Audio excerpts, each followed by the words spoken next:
कुशाभाऊ आता रिटायर झाले होते. त्यांना 40,000ची पेन्शन होती. त्यांना एक मुलगा होता.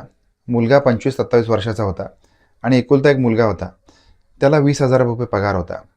आता कुशाभाऊला असं वाटत होतं, की आपण सरकारी खात्यात नोकरी केली, इतके वर्ष नोकरी केली, आपल्या मुलाचं लग्न झालं पाहिजे आणि कुशाभाऊ याच्या बायकोचं निधन 5-6 वर्षापूर्वी झालेलं होतं. आता कुशाभाऊ घरामध्ये एकटेच होते.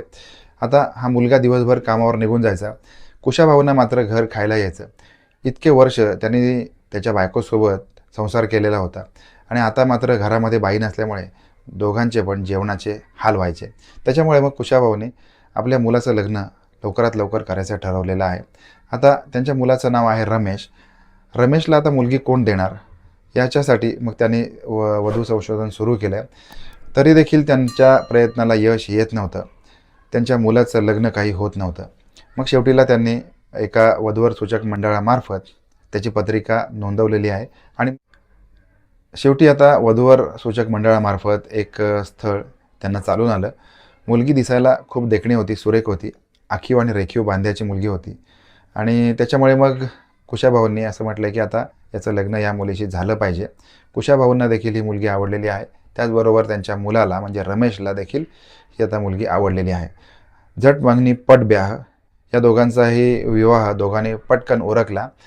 या दोघांच्या संसाराला सुरुवात झाली. रमेशने त्याच्या बायकोचं नाव रंजना असं ठेवलं. आता या दोघांचा जो संसार होता हा रुळावर येईपर्यंत सासरे खूप चांगली त्यांच्या सुनेची काळजी घेत होते. सुनेला काय हवं नको या सगळ्या गोष्टी बघत होते.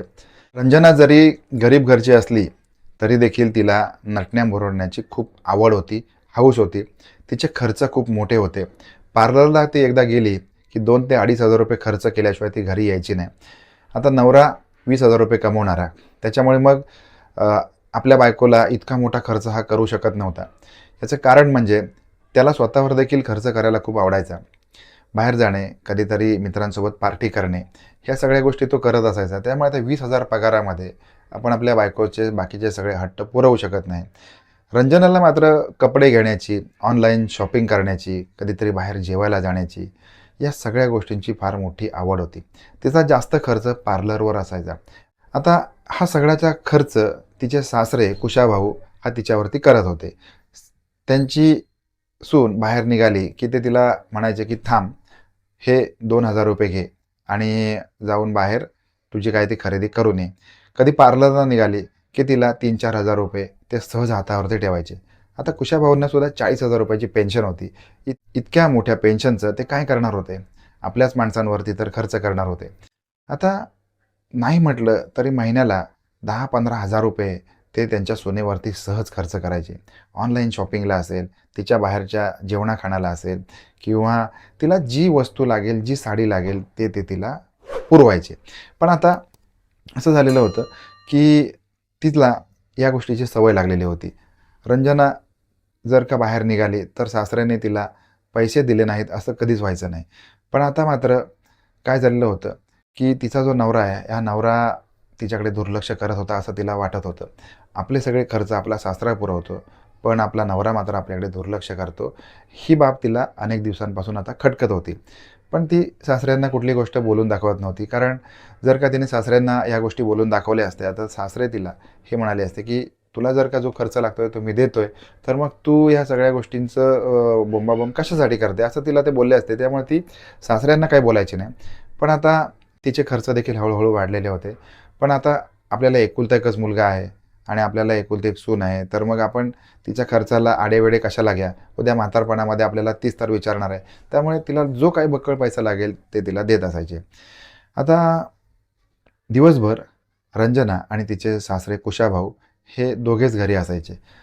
कुशाभाऊ जरी रिटायर असले तरी देखील दिसायला मात्र रुबाबदार होते, देखणे होते. त्यांच्याकडे बघून असं वाटायचं नाही की ते 58 वर्षाचे असतील. जेमतेम 48-50 वर्षाचे ते वाटायचे. कारण पहिल्यापासून त्यांनी त्यांची तब्येत मात्र जपलेली होती. आता घरामध्ये असणारी सून आणि तिच्यासोबत राहणारे सासरे बऱ्याच वेळेला आता सुनेला ऑब्झर्व्ह करायचे. अनेक वेळेला जेवण वाढताना सून त्यांच्याकडे प्रेमाने बघायची, त्यांना काय हवं नको ते वाढायची.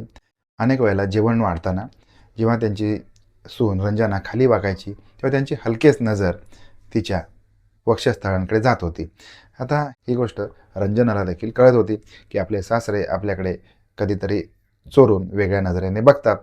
पण आता शेवटी तिलाही असं वाटायचं की शेवटी पुरुषाची जात आहे, घरामध्ये एकटाच आहे, तर ते ह्या सगळ्या गोष्टी होणारच असते असं तिला वाटायचं. पण हळू अ, जेव्हा ती भांडी घासत असायची किंवा कपडे धुत असायची, घरामध्ये किचनमध्ये काही काम करत असायची, तर सासरा तिच्या अवतीभोवती घुटमळायचा. आता हे तिला वाटायचं की हा एकल्ली पडला, एकटा पडला आहे, त्याच्यामुळे ह्या सगळ्या गोष्टी होत असतील. तिने काही गोष्टींकडे दुर्लक्ष केलं. पण हळू जसे दिवस जात होते, एकमेकांचा त्यांचा सहवास वाढत होता. सासरा देखील दिसायला चांगला होता आणि सून तर रेखीव होती, आखीव होती, ठसकेबाज होती. दोघेही एकमेकाला आवडायला लागलेले आहेत. पण ह्या सगळ्या गोष्टी दोघे एकमेकाला सांगत नव्हते. दोघांनी एकमेकांपासून शारीरिक अंतर ठेवलेलं होतं, पण मनाने मात्र एकत्र आलेले होते. सगळा विषय होता पैशाचा. पैसा पुरवणे ही मोठी गरज रंजनाची होती आणि आपला सासरा पैसा कमवतो, मग काही झालं तरी चालेल, पण सासऱ्याचा पैसा बाकी आपल्याला मिळायला पाहिजे. आता दुपारची वेळ होती. दुपारी सासरे बेडरूममध्ये झोपलेले होते. आता त्यांच्या चहाची वेळ झालेली होती आणि सुनेने त्यांच्या बेडरूममध्ये पाऊल ठेवले आणि कुशाभाऊने ते विचारते, की "तुम्ही चहा घेणार का?" सासरे म्हटले, "चहा घेणार. अजूनही तू जर काही दिलंस तरी तेही घेणार." सासऱ्यांनी एक शब्द बोलून टाकला. आता रंजनाने मान खाली घातली. तिला असं वाटलं, की आपल्याला सासऱ्यांनी काहीतरी आता वेगळं बोललेले आहेत. अजून काही म्हणजे त्यांना काय हवं आहे? आता रंजना देखील त्यांना म्हणते, की "तुम्हाला अजून काय हवं आहे? आजपर्यंत सगळंच काही मी तुमचं करत आलेले आहे. अजून तुम्हाला देण्यासारखं काय आहे?" सासरे तिला म्हणतात, की "तुझ्याकडे देण्यासारखं बरंच काही आहे. मी तर तुझ्यासाठी इतकं सगळं करतो, सगळा खर्च करतो, तुला काय हवं नको ते बघतो. आता तू जर का माझ्यासाठी काही केलंस तर तू काही करू शकतेस." आता ह्या सगळ्या गोष्टींची देवाणघेवाण त्यांच्यामध्ये होत होती. रंजना काय ते समजून गेली आणि आपले सासरे ज्या ठिकाणी बसलेले होते त्यांच्या कडेला जाऊन बसली. दोघांनीही एकमेकांच्या खांद्यावरती हात टाकले, एकमेकांवरती चुंबनाचा वर्षाव केला. आता ह्या सगळ्या गोष्टी रंजनाला असं वाटत होतं, की आपण स्वप्न तर बघत नाही आहे ना, पण ते सगळं सत्यात तिच्यासोबत घडत होतं. तिच्या सासऱ्यांनी हलकेच तिचा हात हातात घेतला, तिची हनुवटी वर केली आणि तिच्या गालावरती हलकेच एक चुंबन घेतलं आणि त्याच्यानंतर तिला हाताला हात धरून त्याने त्या बेडवरती तिला झोपवलं. रंजना देखील त्यांच्या कडेला झोपली. दोघांनीही एकमेकांच्या अंगाशी चाळे करायला सुरुवात केली. आता कुशाभाऊ 6-7 वर्षांपासून बायकोचा विरह सहन करत होते, एका स्त्रीचा विरह सहन करत होते आणि त्यांच्यासाठी एक जवान स्त्री आता त्यांची शय्या सोबत करण्यासाठी तयार होती. दोघांनीही एकमेकाला बाहुपाशात घेतलं, कवटाळलं आणि त्यांच्यासोबत शरीरसंबंध प्रस्थापित झाले. 4-5 वर्षांचा असणारा उपास कुशाभाऊंनी सोडला होता आणि कुशाभाऊ अगदी मनसोक्त तृप्त असे पेन्शनर. आता खरंच वाटत होतं, आज आपण खऱ्या अर्थाने रिटायर झालो. आज एका जवान स्त्रीसोबत संबंध ठेवण्याचं सुख हे त्यांनी अनुभवलेलं होतं. कदाचित त्यांनी 25 वर्षापूर्वी, 30 वर्षापूर्वी हे सुख अनुभवलेलं होतं. त्यांच्या भावना खूप उचंबळून आल्या. त्यांनी पुन्हा एकदा त्यांच्या सुनेला, रंजनाला आपल्या कवईमध्ये घेतलं. ते तिला म्हणायला लागले, "ते खूप छान आहेस, खूप सुंदर दिसतेस. असंच माझ्यावरती तू प्रेम करत राहा. तुझ्यावरती मी असाच खर्च करत राहीन." आता अनेक दिवस, अनेक रात्री हे एकमेकांसोबत घालवत होते.